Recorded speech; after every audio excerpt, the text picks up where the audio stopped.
Sounds good. Hello everyone, this is Scott Dudley from Funnel Fella Radio, and today my special guest is Martin Stella, who's a coach and consultant for ethical sales and business growth, and he's based over in Spain. Welcome to the show, Martin. You ready to rock and roll? Oh yeah, that's boogie. All right, let's get stuck into it. So we'll go right back to the start because I know that you've got a lot of sort of different things that you've moved around in your background from a tailor to a copywriter and then to what you're doing now. So if you can sort of just let people know how you got to where you are now. So when I was in my late teens, I was really fascinated by people and what makes people tick. And I saw all kinds of ways in which people screwed themselves up and didn't get the results that they wanted. So I wanted to become somebody who can help people. And that brought me to a monastery, but I didn't have any vocation and I wasn't religious, but it felt right to go in and learn myself and learn people. I spent 12 years there. I was trained to be a tailor. So when I left after 12 years, obviously started a tailoring company, had no idea about business or sales or marketing or anything at all to do, with economy. So that business started tanking really fast. Got a $150,000 inheritance, tried to put that into the business and grow it and lost all of that. And for cash flow, I needed to do something. So I started writing articles. Then they said, do you do sales copy? So I started writing sales copy. And for a number of years, I did that as a just copywriter until I realized I am selling people a tool. And if they don't know how to use that tool, if they don't have the right traffic, or if they don't know how to have the sales conversation with people, the tool doesn't serve them a purpose. So I started educating people on marketing because by then I'd learned quite a lot.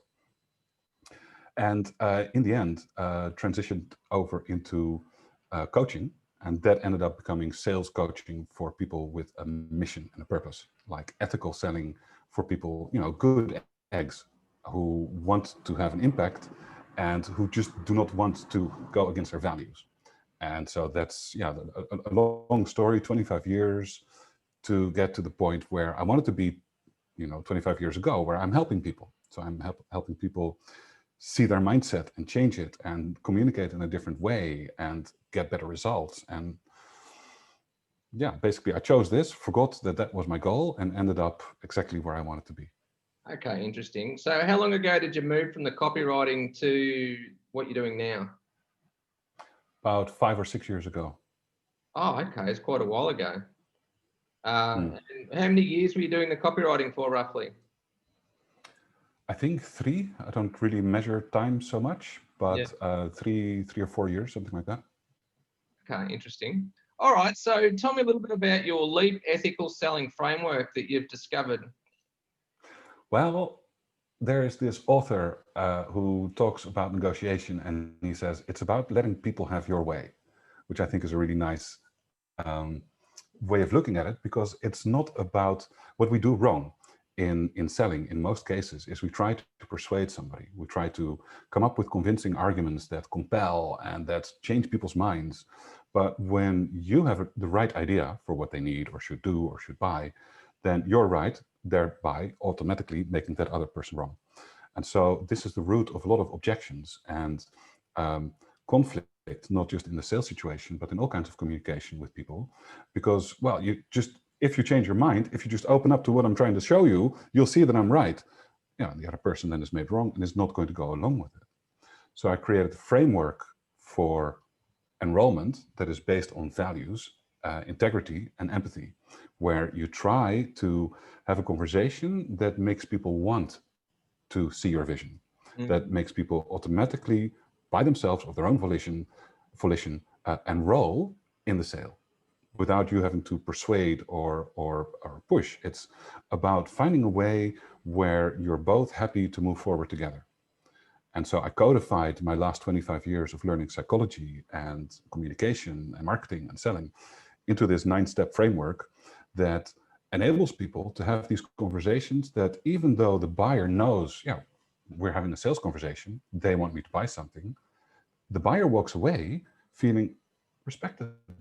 I'll talk to you again. They'll have enjoyed the conversation. And so you don't get any of these objections that are so typical in sales. And follow-up is a lot easier because hey, they felt respected. If you show up again, they're going to be happy that, to talk to you again. Yeah. So that is the LEAP, the listen, explain, ask, profit framework, designed for sales, but also communication in general, whether it's with your spouse or in your team or with factions or other parties that you need to find a way forward together, how to do that in a way where everybody is happy to move forward together. So it's basically the direct opposite of manipulation, isn't it? Well, then you get into linguistics, because everything is manipulation, right? Everything that you do, if you look at the root of the word, it's the hand doing something. So when I take this cup and I put it there, I'm manipulating something. And there's nothing wrong with that per se. It is wrong if you don't respect the other person's needs, or if you make it about yourself only, or about your revenue. Now, if you're selling, you are quote unquote manipulating somebody, but you want to do it in a way where people resonate with you, like you more, because you respect them, because you are holding out your values and you're looking for a sort of common ground. And then manipulation isn't wrong or bad at all, because then you're doing it with full integrity. Yeah, exactly. So, I mean, the key word here is ethical, isn't it, really? Mm-hmm. Yeah. Yeah. And I like the way that you've made it into an acronym, sort of LEAP to LEAP. So that's pretty clever. That's always. I had help from a friend. Oh, sorry. Go on. Sorry. No, I had help from a friend a couple of years ago. Okay. It's back when I was still publishing my newsletter, just before I started. And I was like, yeah, well, selling is just about you listen, you explain, and then you ask. And that is as simple as selling is. Yeah. And then this friend goes, yes, and then you profit. I'm like, holy crap, that's it. You listen, you explain, you ask, and if you do it right, you profit. Yeah, perfect. Because that's always one thing, I've always thought of. If I create a framework, I want to make it an acronym, but an acronym that actually makes sense and it's a word. I know that Jim Quick's pretty good at creating those as well, but yeah, it's clever. Yeah. All right. So at the moment, is it just yourself that's doing this, or do you have any employees or VAs as well in the background? No, I'm completely self-sustained. I do have a business partner. I started the consultancy a few months ago with a friend here in Malaga. So he's not my assistant. We're sharing the task, and I'm highlighting that because it is so much more fun to work with somebody. Like if you're a solopreneur and you have to do everything by yourself, and even if you have a VA, that person takes the jobs from you. They don't, they're not there for you to hash things out with them. Yeah. And the moment I started working with him on this consultancy, it was like a whole new world opened up, because now I have a partner and I can always reach out, and there's always somebody who has an idea or who can set me straight when my thinking goes off the track. So yeah, if you don't have a business partner, find yourself a mastermind group or somebody who's in your corner, because you don't want to be alone doing this thing the whole time. Yeah, it often works out well too if the other person has different strengths and weaknesses to what you have, because that way you can sort of gel in. Absolutely. Yeah. Good point. All right. So as you know, this sort of podcast is mainly focused on funnels. So I was just going to ask you, what methods do you use to generate your own customers for your business? Well, for the longest time, that was mostly my email list. So I write a daily email to my list, and that is really powerful, not just for the initial sale, but also for repeat purchase.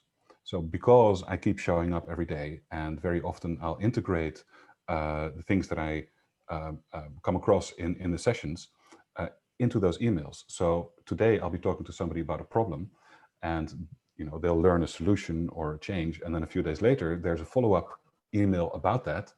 And that really strengthens the relationship with the client. And that's how I get multi-year contracts or renewals. Yep.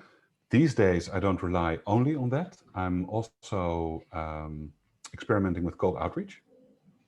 So I'll go very, very narrow into who exactly I would like to talk to. Yeah. And then I send them a video with Loom. So I don't know if you've seen it. It's the screen capture. So you've got their website. You've got Martin's face in the corner. I'm Martin. I'm looking at your website. I have this idea. What if we talk? And this works really well, because it's not yet been implemented by every marketer and their grandmother. So it's original. People like it. It's very personal because Yes. they see me talking to them and about them. Yes. And when you ask somebody for a meeting, it's very difficult to get that meeting because that 20 minutes that you're asking them, well, that's a cost for them. Yes. And why would they pay that cost, right? If you do cold outreach, you haven't even given me anything yet. You haven't told me anything yet. And already you're asking me for my time. But when you send a video after doing proper research, they know that you've invested. So you've already paid something to justify that cost on their part. And so I'm getting a pretty high response rate and booking rate. And because I am very specific in my targeting, it's going pretty well. And I'm, not an expert in this. I'm not teaching this method. I'm still developing it for my own purposes. Yeah. But yeah, spend time on people. You want to not spray and pray and hope that your 100 outreach is going to result in one booking. No, you want to do 5 people and really take your time for them, and then see if you can get one person. Because when that person comes on, you already have a lot of rapport and trust set up for them to say, cold outreach, okay, I'll talk to you. Then you're already pretty close. Yeah. What else? Well, I'm experimenting with LinkedIn and videos, also on YouTube and Twitter. But that's something very new. I haven't gotten into the habit yet. But it's nice to spend, 60 minutes, 60 seconds, 90 seconds, record a short video, put it online. And yeah, seems people are responding to it. So yeah, that's like one thing that I'm considering doing as well, is like doing a short video, maybe even a live video each day and posting it on LinkedIn. I still haven't quite got the courage up to do it yet, but I can see the advantage of it if you're doing it consistently and people can see you as the expert. Yeah. Oh yeah. Yeah. Well, you get the courage when you start doing it. Yeah, I'm sure once I've done one or two. Yeah, sorry, what was that? Well, you don't get the courage beforehand. You get it from doing it. So, just get started. Yeah, you're right. There's no real excuse. You just have to get started. So you did mention that you were very targeted with this, which is sort of leads into my next question nicely. So is there a specific target audience that you're focusing on for your customers? Yes. The first is values, right? This is something that I realized in the last year, basically, that if you have the same kind of values in common with somebody that you talk to, you already have a lot of rapport. Yeah. Right? In sales, you have to have rapport. And then the standard is, oh, well, shoot the breeze about the sports game or about the kids or about the new car model that came out, which is artificial. Then everybody knows, they see right through it.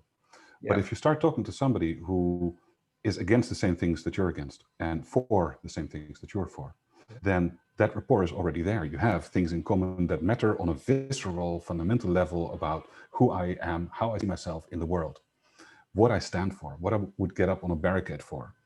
Yeah. The moment somebody like that, somebody similar shows up, oh, we have a lot in common. Let's get going. Let's start talking about things. So that is the first thing, the values. And the second is this somebody who first of all, highlights their values?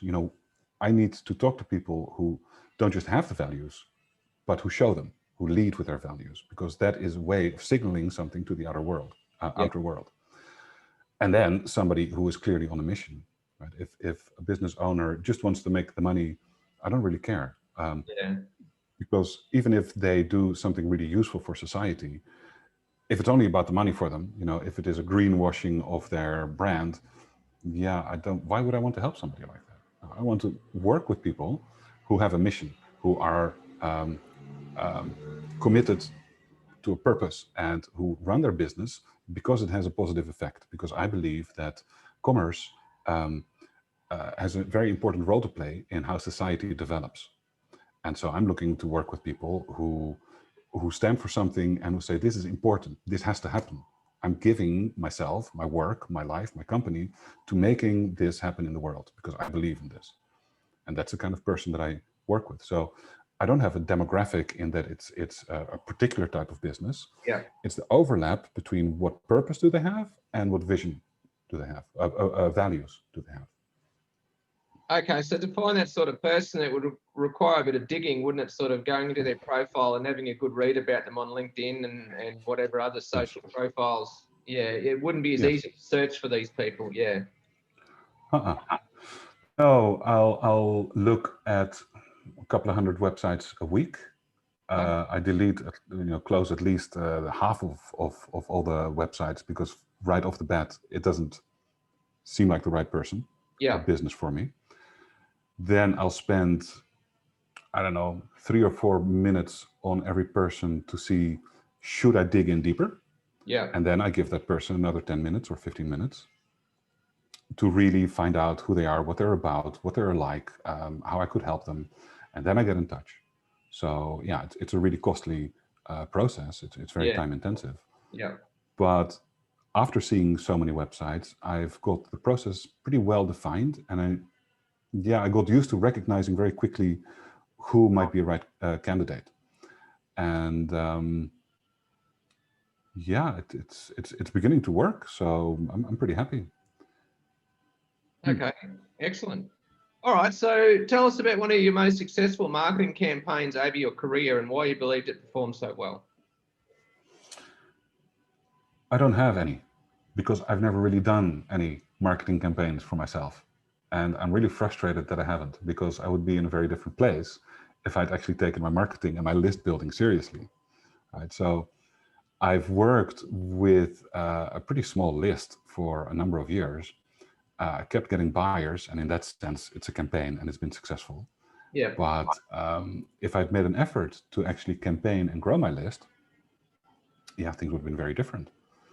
And that is why I'm so busy now with, on the one side, the cold outreach, but on the other side, also getting my Twitter game up, and and LinkedIn, to have a presence where it actually shows that I know something, instead of just retweeting my daily article and nobody paying attention. Now I'm engaging in conversations, and in that sense, it's an interesting experience. I have a Twitter mentor friend who holds my feet to the fire about what I should tweet and shouldn't tweet, and that's beginning to pay off also. Okay, interesting. Cool. All right, so what are your favorite online tools and platforms that you use to run your business? So just basically software tools that you really like. I like Slack. Zoom is always a favorite. I'm very old school. I use Thunderbird for my email because I can configure it exactly the way I want to. Sometimes use Trello. Okay. Workflowy is a pretty useful tool for me. So it's just lists and lists and lists with indents, and you can zoom into a list. And for the rest, I'm not really particular about tools. I have my Mac. I have it all customized and configured the way I want it. And that's about it. Okay, fair enough. So what are some of the biggest and most common mistakes that you see your clients making? Having good ideas. Right, so they'll be talking to a client or a potential buyer, and they'll be like, oh, this is the thing, hear me out, what you need to do. Right? So they volunteer a good idea. They come and they say, this is the solution for you, this is what you want. This is what's going to make the difference, going to get you the result. Very bad idea, because in most of the cases, when somebody proffers their good idea, they've not been asked for it. So the other person is there trying to sort through something, trying to make a decision, trying to figure something out. Should I buy or not? Should I go and run this ad campaign or not? And then before anybody asks anything, there is a good idea on the table. And now you have to think about that and consider that, and then you have to go and do it because I'm the expert. But when you do that, you make the other person wrong. You give them all kinds of reasons to argue against. Basically, it's malpractice to have a good idea without having been asked for it. If a doctor walks in, if you walk into a doctor's office and you say, I have a headache, and he prescribes something, that's malpractice. They need to diagnose you. Why do you have a headache? And then once they know the source, then they can prescribe something. Yeah. And that is one of the biggest mistakes that people make, is to come up with solutions and recommendations before the other person is ready for it. You need to have the conversation, that makes the other person ask you, what do you think I should do? And then they're open and receptive to your good idea. Okay, and then before we started this interview, you also mentioned the bright, shiny objects as well. Oh, Christ. Yeah, that's another one of my downfalls, aside from not building my list. I have reinvented myself so often. Every year I'll come up with a great idea, a new system that I need to develop, and then I drop everything that I was working on, my outreach, my marketing, the previous system I was developing, and I launch myself full on into this new thing. Because look at this stroke of insight that I can now convert into a package and a program. Like when COVID hit, yeah, and Spain went into lockdown in March, I've been very busy promoting a marketing system that guarantees 20% growth, right, in revenue. Yeah. It's a really wonderful system. I didn't invent it myself. It's a license that I bought, and I was putting this into the world, and I was getting results, and it was, getting speaking gigs, clients, proposals, wonderful. And then this lockdown happened, and I thought, oh, speakers and trainers are going to be out of gigs. Yeah. I can put together a system that converts their intellectual property into a new revenue center. Let me just go and spend 3 weeks building this, and then another 3 months trying to promote this thing. And so I dropped everything that I'd been building up in the previous 3 months. Yeah. And this is something I do over and over again. I will find something that is really promising, stop everything that's been going on before, and launch myself into it. And so there's a really large amount of churn in how much results I get from my efforts, because I keep chasing these bloody great ideas that come up. So that's something I learned, and I'm now in prison. I'm not allowed to chase anything new. I have one thing, that's the Leap Ethical Selling Framework, and I'm going to work on that one only. Well, that's the thing, isn't it? If you never finish anything, then you don't get to reap the rewards. So that's it. Yeah, if you it's like me now, when I start reading a book, I sort of commit myself to finish reading it rather than stopping that and reading another book. So, because I read a lot of books. Mm-hmm. So yeah, it's the same sort of principle. Yeah. Okay, so what's the biggest challenge that you consistently have to face while running your business?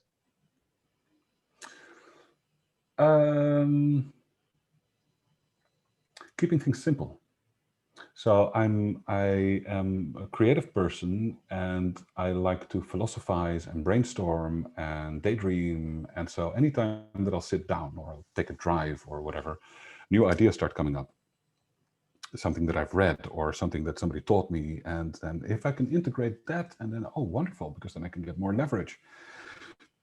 So very quickly, things can grow into something that's unwieldy, and then I start losing focus. Then I don't have clarity on what should happen in which order anymore, and then things start to fall apart. Yeah. So for me, it's a real challenge to keep things very simple and manageable. Okay, makes sense. All right, so with an eye to the future, what are you curious about or researching right now regarding funnels or digital marketing, or just online marketing in general? Right now, it is a very deliberate effort to get better at Twitter, because people say Twitter is dead, but I know that it still works for some people. But there's a kind of best practice way to do it. So I'm trying to get better at that. And then, experimenting with LinkedIn, just to see if I can make a bit of noise there and what that would do. Yeah, a lot of people talk about Instagram as being sort of the new hot thing, but I tend to agree with you. I'm more interested in Twitter and LinkedIn as well. I don't really get any value from Instagram at all. I don't even really see the point in it, but people make money from it. But I'm a bit like you. Yeah. I'm interested in Twitter and LinkedIn as well. Particularly LinkedIn. I mean, that's just such an awesome tool to find the exact sort of people that you're looking to attract to your business as well. Yeah, and Instagram, sure, it can work, and I can see why. I just really don't like spending time there. All the, the posing and all the bloody advertisements that show up, and no, it's a very disagreeable place for me to be in. So it might be that we're too old for it, and maybe it's for the young crowd. I don't know. Call yourself old, man. I think you're roughly around the same age as me, but yeah, anyway. All right. So, who are your marketing idols or the biggest influences in your career? So the negotiating teacher has had a big influence. His name is Chris Voss. And one of his books is called Never Split the Difference. Really, really good book. Yep, there you go. I just bought Love the it. book. That's amazing. Read it. It's really good. Okay. Another really big influence is Peter Shallard. He's from New Zealand, Okay. and he's the shrink for entrepreneurs. So he's not a marketing educator. He really goes to the top level of the entrepreneurial psychology, and yeah, shows you how easy it is to just be a little human monkey. You know, do the things we do, and then we think that we're doing it right, and we're not thinking about what we're doing or thinking about our thinking. Yeah. And he puts a spotlight on that and shows you, like, okay, this is the way your mind works. Can you see how you can change that for better results? And that, over the years, this guy has been a major, major influence on me. Okay, cool. All right. So just to wrap it up, where can people go to find out more about your services and or your products? If you go to martinsteller.com, you get my website. And if you want to see me make a fool of myself, you can look me up on Twitter, Martin Steller, and or LinkedIn. And Stellar is spelled S-T-E-L-L-A-R as well, just so that people know.